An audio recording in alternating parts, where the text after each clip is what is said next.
Roxbro Films journey. We're here in West Yellowstone, Montana. And today we're going back into Yellowstone National Park to Old Faithful and then traveling down to the Grand Tetons, ultimately to Idaho Falls, Idaho. You ready? I'm ready. You Woo! ready? Ow! Check out my buddy, the Grizzly. Oh. Team Roxbro Films decided to take a slight detour off of Route 20 to go back into Yellowstone National Park. Well, you think they could have came up with a better name than that? Their destination was Old Faithful Geyser, the most popular and crowded tourist destination in all of Yellowstone. Throngs of tourists gather around to watch the geyser erupt once every 90 minutes. Mike found a front row seat and looked around at the thousands of tourists sprawled throughout the park. Roxbro Films here, waiting for Old Faithful to erupt. Cool. While Mike waited for Old Faithful, John went over to check out Bumblebee Geyser, which explodes only once every 12 hours. Bumblebee is more powerful than Old Faithful and is guaranteed to soak any nearby tourists. Meanwhile, Mike was still waiting with the masses. It wants to spew. Finally, after 90 minutes, Old Faithful erupted, and what a show it put on.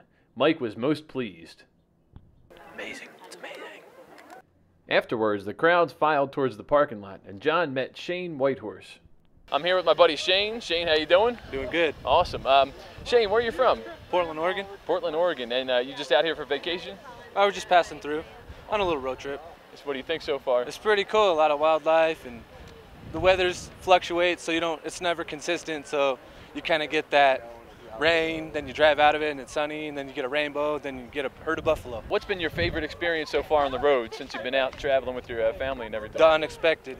That's been my favorite part, because you can turn a corner and there's like a buffalo just comes right out at you, or there's just a whole bunch of cars and they're like pointing and it's a bear or something. After telling Shane about the Sears Exploring My America contest, we decided to go over to Old Faithful Inn, the oldest and most historic lodge in all of Yellowstone. The inn's wooden decor is an inspiring sight and harkens back to the early days of Yellowstone. How you doing, everybody? We are in Old Faithful Lodge. Getting ready to get a bite to eat, hang out for a little bit, and then get back on the road, down to the Tetons. Mike and John decided to skip out on the formal dining room in Old Faithful Inn and perch themselves above the main foyer with a couple of brews and sandwiches. The Old Faithful Ale. How does it taste? Ooh, like sulfuric acid. That's good. On their way out, they met with park employee Tessa Gilbert. I live in the employee dorms on the campgrounds of Old Faithful. I guess you guys are kind of in the middle of a national park, so there's not, a really big town or anything close by. But what do you guys do for fun? The only thing that there is to do for fun is drinking if you're of age and hiking. That's it.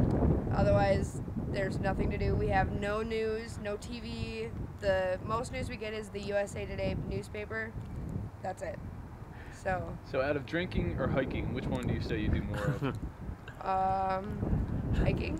We're gonna go with hiking. Next, Team Roxbro Films drove south from Old Faithful Inn, over the Continental Divide, and out of Yellowstone National Park.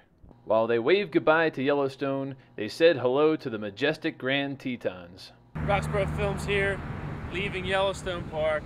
Now we are here in Grand Tetons Park. Lake Jenny right in our foreground. Beautiful mountain vista. Mike is going to make it to the top of the Grand Teton this evening too. You know, I got all my granola bars and I got all my stuff in my backpack ready to go, and we're set. Yeah, we're set. We're going to do it. As they traveled down the road, they had to pull over several times to take photos of the amazing Tetons.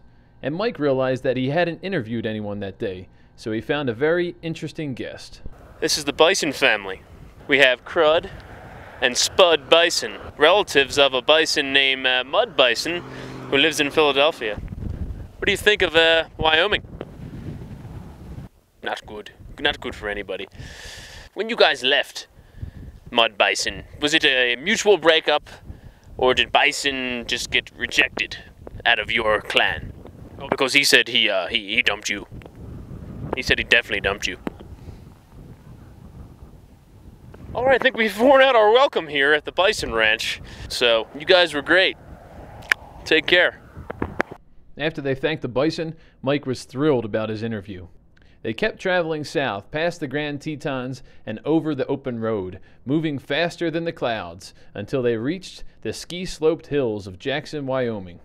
They wished they had some more time to explore the cool mountain town and hit up the $1 Million Cowboy Bar, but they had to keep on trucking to the Teton Pass. While the Grand Tetons are great to look at, they're not so fun to go over, and Mike was concerned that the Green Lantern might not make it over the rugged mountain pass. We just climbed up a gigantic mountain named Teton Pass. Going down was easier on the Corolla, and they finally made it to Idaho, where they sped along to Idaho Falls and admired all the beautiful potato country. While Mike was bravely fending off the aggressive truck drivers, John was sleeping like a baby and dreaming of day 4 of Roxbro Films' adventure. From Idaho Falls to Boise. We'll see you then.